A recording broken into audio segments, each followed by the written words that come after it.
I guess I want to respond a little bit to my colleague, Councilmember Kaplan's eloquent talk a moment ago. I agree with much of what you said up to a point, and I think that's what I want to use as the frame for my close here. I expected a rough meeting. How could it not be? I think it maybe is a mini miracle that we got through 79 speakers before we had to recess, and that's on top of the many weeks where people have come to our council chambers to be heard on this very, very difficult set of issues. And I have some thoughts about some of the testimony that ended up disrupting the meeting. The content of it, not just the tone, the content of it. And this is where I agree with Councilmember Kaplan. Just because you are loud doesn't mean that you are right. I plain disagree with many of the young people who spoke tonight who are clear they don't favor a two-state solution, who believe that Israel should never have and does not now deserve to exist. Frankly, I found some of it right on the line of blatant anti-Semitism. And I know you can be critical of Israel and not be anti-Semitic. But to deny the very existence of Israel, given its historical origin, and given what led to the state of Israel. You want to talk about history? I hope some of these young people read a couple of books, because there are two sides to history. That in 1948, Israel was partitioned into Israel and Palestine, and thus began the 1948 war, started by the Arab nations, that Israel won, and then the 1967 war, started again by Egypt and Syria, that led to Israel taking the West Bank. And I disagree vehemently with the Israeli government. I disagree vehemently with settlements. I disagree vehemently with the right-wing direction of the Israeli government. But I will defend Israel's right to exist against any of these people who are not well informed and are so ideological and so vested in this frame of oppressor and oppressed that they aren't willing to even understand or learn two sides of history. And you better believe not recognizing Israel is anti-Semitism. So you keep coming back to these chambers as much as you want, because I'm going to give you as good as you give here. You want to have a debate? Then we will have a debate. I don't agree that Hamas is a humanitarian organization. Are you kidding me? They murdered and raped thousands of people on October 7th. There's no justification for that. But this is now where I part with my colleague, Councilmember Kaplan. Because a fair reading of the resolution does, in fact, reach across the Great Divide and acknowledges the pain on both sides.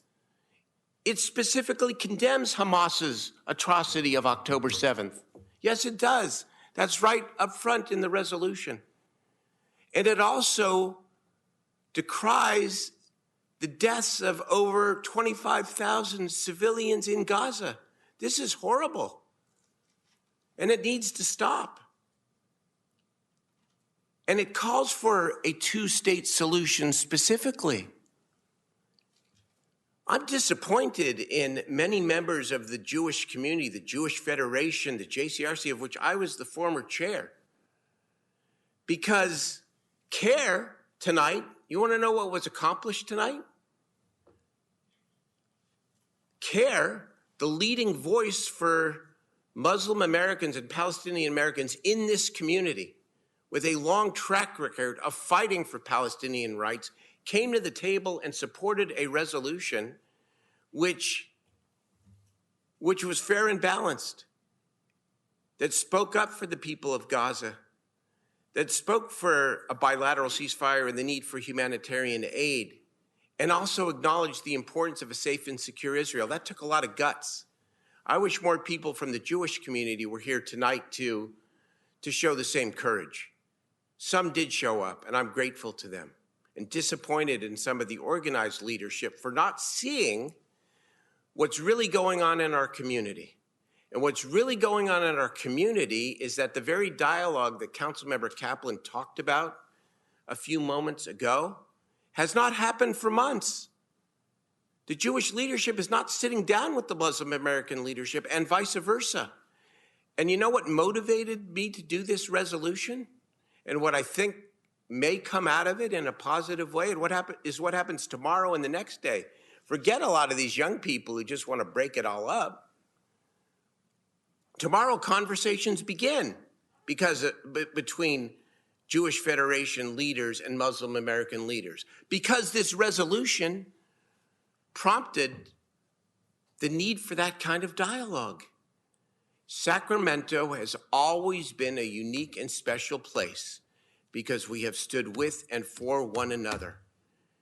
When one of us is the victim of discrimination or tragedy, we stand with the victims.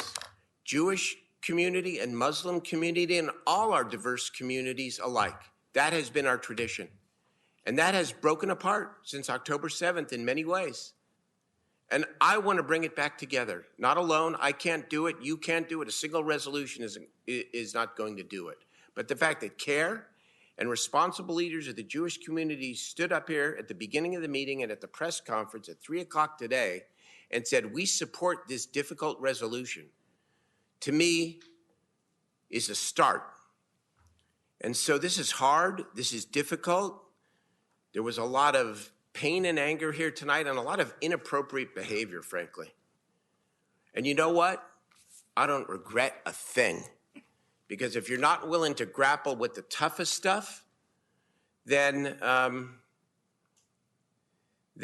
we're not willing to represent all the voices of our community, or at least hear all the voices of our community. And in terms of this idea, Councilmember Kaplan, that we need to get back to what we're working on, like the unsheltered and homeless, are you kidding?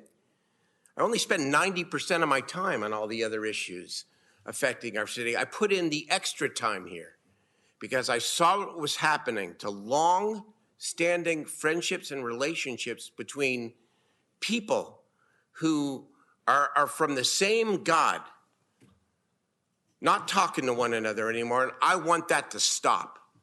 And maybe through all of this, that some of the relationships that connected, at least here a little bit tonight, people standing up together, will lead to our communities reconnecting again. Because Jay Chenier said it beautifully tonight, I thought. A lot of people spoke beautifully, but he really said it. We are much stronger when we're together than when we're apart. We know that. I don't regret a thing. I urge an aye vote on this so that we can make a value statement, so that maybe we can put this behind us. I know people are going to come next week and the week after, but guess what? We're not going to continue hearing this in the same way. I'm telling you. We have devoted untold numbers of hours to this, and we're not going to keep doing this. And I don't care whether you come with as much anger as you want. We're going to do the city's business, and we're going to do it fairly, but we're not going to have this issue continue to dominate our discussion. I urge an aye vote. Is there a motion? Mayor, I will move the resolution with the recommended amendments. Thank you. I'll second it. Thank you. Call the roll, please. Thank you. Councilmember Kaplan, No.